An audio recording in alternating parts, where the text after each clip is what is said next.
अस्सलाम वालेकुम। अमजद अपनी माँ के साथ घर में अकेला रहता था। इसकी माँ बार बार यही कहती कि बेटा मेरे मरने से पहले पहले शादी कर लो, वरना मेरे बाद तुम्हारा कौन ख्याल रखेगा।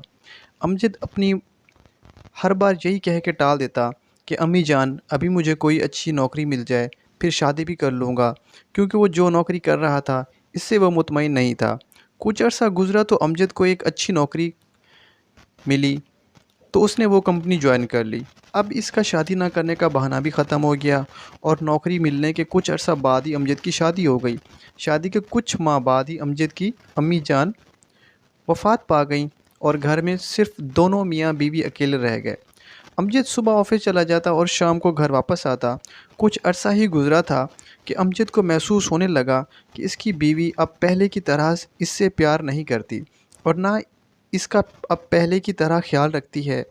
कुछ मोहल्ले की औरतों ने भी, जिनका अमजद के घर आना जाना था, अमजद के कान भर दिए कि यूं जवान बीवी को अकेले छोड़कर जाना ठीक नहीं। अमजद इन सब बातों की वजह से परेशान रहने लगा।